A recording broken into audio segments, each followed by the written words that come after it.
कुछ बच्चों का बेकार रिजल्ट आया, बहुत परेशान हो रहे हैं कि भैया रिजल्ट बेकार आ गया क्लास 10 का, अब तो क्या ही कर पाएंगे हम जिंदगी के अंदर, जिंदगी एकदम खराब हो गई, इतनी मेहनत करी, इतने एफर्ट लगाए, लेकिन फिर भी अच्छा रिजल्ट नहीं आ पाया। एक ऑनेस्ट स्टोरी बताता हूं, और मेरी आज की बात ना ध्यान से सुन लेना। आज की वीडियो तुम्हारी पूरी प्रिपरेशन को बदलने वाली है। बहुत सीरियस नोट पे आज मैं तुमसे बात करने आया हूं। एक बार की एक स्टोरी है। दो स्टूडेंट्स हुआ करते थे, दोनों ने बहुत मेहनत करी क्लास 10 के अंदर, बहुत एफर्ट्स लगाए, जी जान लगा दिए। एक स्टूडेंट की 70-75% के आसपास आई थी, और जो दूसरा स्टूडेंट था वो 95 आ गई उसकी। ठीक है, अब वो बहुत खुश 95 वाला, 70-75 वाला थोड़ा परेशान, बट उसने हार नहीं मानी। उसने सोचा कि ठीक है, कोई दिक्कत नहीं है, 10th के अंदर कम परसेंटेज है, आगे मेहनत करेंगे। 2 साल बाद क्लास 12 का पेपर होता है। वो जो 95 वाला था ना, वो रह जाता है सिर्फ और सिर्फ 60% पे, और ये जो था ना 70% वाला, ये 90% लेकर आता है। ये रियल स्टोरी है, और तुम में से बहुत लोगों के साथ ये होगा। अब जिनकी अच्छी परसेंटेज आई है वो डर रहे हैं, वो सोच रहे हैं भैया डरा क्यों रहे हो यार, ऐसा क्या हो जाएगा। क्योंकि ना हर एक स्टूडेंट कुछ गलतियां करेगा अगले 2 साल क्लास 11 क्लास 12 में, जिन गलतियों की वजह से क्लास 12 के अंदर बोर्ड एग्जाम के अंदर उसके मार्क्स बहुत कम आएंगे। सिंपल चेतावनी देने आया हूं। क्या गलतियां भैया, एक एक करके बता दो, उनके सोल्यूशन भी बता देता हूं, गलतियां भी बता देता हूं। देखो, पहली चीज क्या होगी ना, ओवर कॉन्फिडेंस हो जाएगा, है ना। जैसे वो जो स्टूडेंट था ना जिसकी 95% आई, उसको क्या लगने लगा ना कि यार अब तो मेरी अच्छी परसेंटेज आ गई, मैंने कम पढ़ाई करी लेकिन फिर भी मेरे मार्क्स अच्छे आ गए, अब तो क्या है ना, मैं तो शायद पढ़ने में बहुत अच्छा हूं, मेरी तो ब्रेन पावर बहुत अच्छी है, मेरी तो मेमोरी पावर बहुत अच्छी है, क्लास 11th में थोड़ा आराम से पढ़ लेता हूं, 12th में पढ़ूंगा, अच्छे मार्क्स ले आऊंगा। उसको ये लगा, क्लास 11th में मौज मस्ती करता रहा, नहीं करी पढ़ाई ढंग से, क्लास 11th में बहुत कम स्कोर आया। क्लास 12th के बहुत सारे कॉन्सेप्ट क्लास 11 से लिंक होते हैं, तो अब उसे क्लास 12th भी समझ नहीं आ रही है, और फिर जब बोर्ड हुआ तो बोर्ड में भी कम मार्क्स रह गए। जबकि वो जो दूसरा स्टूडेंट था ना, उसको ये पता था कि मेरे पास खोने के लिए कुछ नहीं है भाई, मेरी ऑलरेडी 70% आई है, मेरे पास खोने के लिए कुछ नहीं है, बट मेरे पास मेहनत करके पाने के लिए बहुत कुछ है। इसलिए उसने क्या करा, उसने मेहनत करी भाई, उसने रगड़ा। ठीक है, 2 साल क्लास 11th और क्लास 12th, और उसके बाद उसने बहुत बेहतरीन स्कोर अचीव करा। और यही मैं तुम्हें बताना चाहता हूं, अगर रिजल्ट अच्छा आया है, ये ओवर कॉन्फिडेंस खुद के अंदर बाहर निकाल कर फेंक दो। और अगर रिजल्ट बेकार आया है भाई, तुम बेस्ट स्टेट पे हो अभी के समय पर, क्योंकि तुम्हारे पास खोने के लिए कुछ है ही नहीं। दुनिया ऑलरेडी तुम्हें फेलियर समझ रही है, दुनिया ऑलरेडी तुम्हें लूजर समझ रही है। अब तुम्हारे अंदर तो एक जोश होना चाहिए, जुनून होना चाहिए इस दुनिया को गलत प्रूव करने का। तो तुम्हें तो 110% मेहनत लगानी है, तुम्हारे पास कुछ नहीं है खोने को यार। अब तुम क्या करोगे, मेहनत करोगे, और जिसका रिजल्ट अच्छा आया है, दोस्त ओवर कॉन्फिडेंस मत करना, 2 साल ढंग से मेहनत लगाना, क्योंकि क्या पता है स्कोर कम हो जाए, और अगर तुमने अच्छे से मेहनत करी, क्या पता है स्कोर इससे भी ज्यादा हो जाए। ठीक है, मेहनत का गेम है पूरा का पूरा, एफर्ट्स का गेम है पूरा का पूरा। तो ये चीज बहुत इंपॉर्टेंट है, ये मिस्टेक तुम्हें नहीं करनी है, ओवर कॉन्फिडेंस में नहीं आना है, और जिनका स्कोर कम है डिमोटिवेट नहीं होना है, मेहनत लगानी है। ये स्टेप नंबर 1। दूसरी चीज समझना, स्टेप नंबर 2 क्या है, पढ़ने का सही तरीका। अब बहुत सारे ऐसे बच्चे हैं ना जो कि क्लास 10th की तरह क्लास 11th में पढ़ेंगे, है ना। उनको लग रहा होगा कि ठीक है क्लास 10th में पढ़ लिया, अब वैसे ही क्लास 11th में पढ़ लेंगे, सेम ही तो है। सेम बिल्कुल भी नहीं है। क्या है पढ़ने का सही तरीका, समझना। पहली चीज, लेस रिसोर्सेज। देखो, मुझे पता है जब तुम क्लास 10th में आए थे तुमने शायद बहुत सारी किताबें ली होंगी, क्लास 11th में गलती मत करना। तुम अगर एनसीईआरटी उठाओगे, तुम एनसीईआरटी भी कंप्लीट नहीं कर पाओगे। तुम अगर किसी कॉम्पिटिटिव एग्जाम की तैयारी कर रहे हो, जेई नीट की, तो तुमसे कोचिंग के मॉड्यूल नहीं होंगे। इवन कॉमर्स में अगर तुम किसी कोचिंग में जा रहे हो, उनके डीपीपीज, उनके मॉड्यूल्स तुमसे कुछ भी नहीं होंगे। इसलिए मैं बोल रहा हूं लेस रिसोर्सेस। जिस कोचिंग में, जिस ऑनलाइन बैच में तुम पढ़ रहे हो, उसको एकदम ब्लाइंडली फॉलो करना पड़ेगा। एनसीईआरटी तो है ही, एनसीईआरटी के साथ साथ वो जो कोचिंग में पढ़ाया जा रहा है, वो जो डीपीपीज मिल रही है, मॉड्यूल्स मिल रहे हैं, उनको फॉलो करो। जब ये दोनों चीजें हो जाएं, उसके बाद तुम किसी और क्वेश्चन बैंक की तरफ, कोई एक्स्ट्रा किताब की तरफ बढ़ोगे। उससे पहले कोई जरूरत नहीं है, उससे पहले बिल्कुल भी जरूरत नहीं है। अगली चीज, लिसन इन क्लास। देखो, क्लास 10 तक क्या होता था ना, आपके पास टाइम बहुत होता था, तो अगर तुमने थोड़े दिन ऐसा हुआ कि तुम्हारा फोकस नहीं हुआ, तुम्हारा कंसंट्रेशन नहीं हुआ, तो तुम ये सोचते हो कि ठीक है आज की क्लास में समझ नहीं आया, अब क्या करेंगे, घर जाएंगे, नोट्स उठाएंगे और फिर समझ लेंगे। यही करते थे।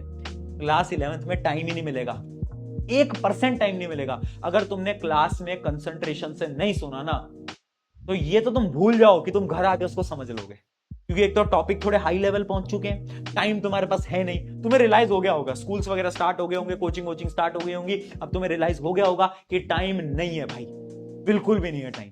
इसलिए मैं बोल रहा हूं क्लास में 100% कंसंट्रेशन से भाई सुनना पड़ेगा, उसके अलावा कोई ऑप्शन नहीं।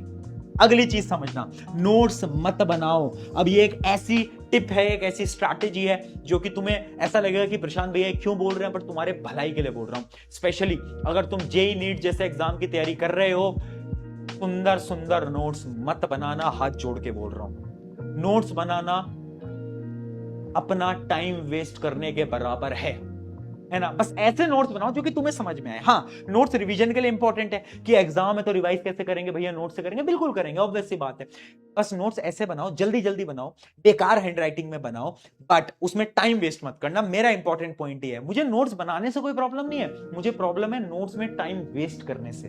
अगर तुम सुंदर नोट्स बना रहे हो भाई, 4 बार लाइनें बना रहे हो, सुंदर सुंदर पेन से कर रहे हो, जो जैसे कि तुम 10 तक करते आए थे, अगर तुम वो कर रहे हो ना, तो वो एकदम गलत है। अब ये नहीं करना है, जल्दी नोट्स बनाओ, टाइम बचाना है। इस क्लास के अंदर ना तुम्हारे 10-10 मिनट, 15-15 मिनट भी इंपॉर्टेंट है, वेरी इंपॉर्टेंट। अगली चीज, रिवीजन इज मोस्ट इंपॉर्टेंट। अगर तुम्हें ऐसा लग रहा है कि भाई तुम एक बार पढ़ोगे और तुम्हें सब कुछ याद रह जाएगा जैसे कि तुम्हें 10 तक रहता था, अब ऐसा नहीं होगा, क्योंकि कॉन्सेप्ट बहुत सारे हैं। तुमने किताबें अभी तक देख ली होगी, तुम्हें पता चल गया होगा कितनी मोटी मोटी किताबें हैं, कितने सारी चीजें तुम्हें पढ़नी है। इसलिए रिवीजन बार बार करते रहना। जब भी तुम लेक्चर में जा रहे हो ना, मान लो तुम एक ऑनलाइन बैच के अंदर पढ़ रहे हो, क्लास स्टार्ट होने से 10 मिनट पहले बस पन्नों को एक बार पलट लो कि कल क्या पढ़ाया था, बस इतना काम करो। अगर इतना भी कर लेते हो ना, तो रिवीजन तुम्हारा ऑटोमेटिकली होता रहेगा। बट ये डेली करना पड़ेगा, अगर एक दिन भी मिस करा तो दिक्कतें हो जाएंगी दोस्त। ठीक है, ये था स्टेप नंबर 2। अब बढ़ते हैं स्टेप नंबर 3 की तरफ। स्टेप नंबर 3 है मन से जीतना पड़ेगा। मन से जीतने का मेरा क्या मतलब है, देखो ऐसा कितनी बार होता है, तुम मुझे खुद कमेंट्स में बता देना। ऐसा होता है ना कि तुम्हारा पढ़ने का मन नहीं कर रहा। फॉर एग्जाम्पल, मैं एक बहुत प्यारा एग्जाम्पल देता हूं। मान लो तुमने ये सोचा था कि हम ना 5 बजे से पढ़ना स्टार्ट कर देंगे, ठीक है।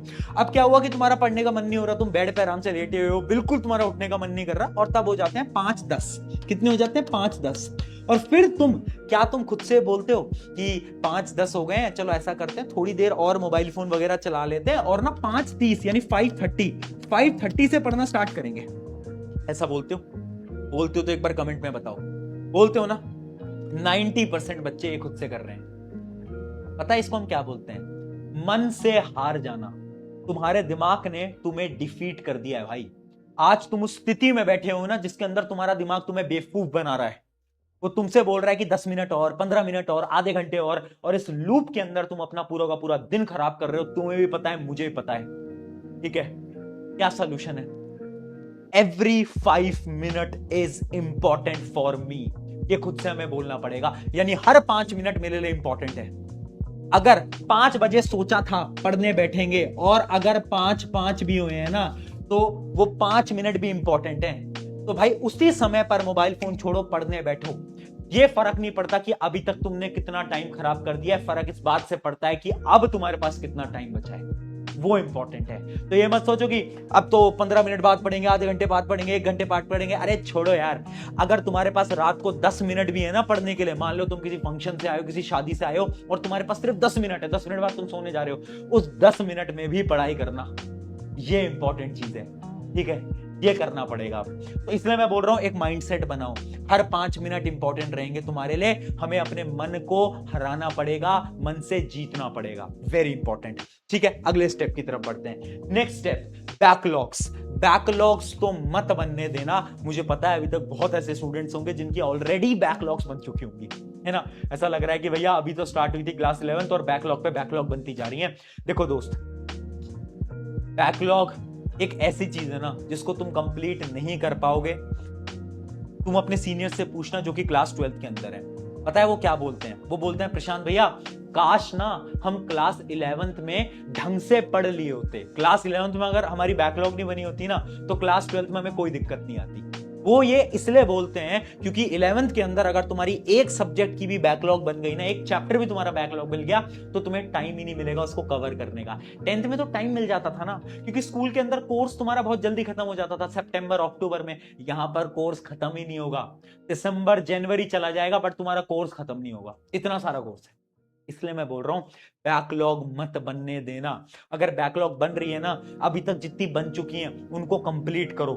थोड़ा मेहनत लगानी पड़ेगी, थोड़ी एफर्ट लगानी पड़ेगी, बट तुम अभी स्टार्ट कर रहे हो, इसलिए अभी से तुम्हें वॉर्न कर रहा हूं, चेतावनी दे रहा हूं, बैकलॉग मत बनने देना, इस चीज को ध्यान रखो। ये था हमारा 4th इंपॉर्टेंट टिप। अब आता हूं मैं 5वीं और सबसे इंपॉर्टेंट टिप की तरफ, जो कि है सेल्फ डाउट। देखो आज की वीडियो में तुम्हें लग रहा होगा यार प्रशांत भैया 10th तक तो आप बहुत प्यार से बोला करते थे, प्यार से पढ़ाया करते थे, आज इतने गुस्से में क्यों, इतनी एनर्जी में क्यों?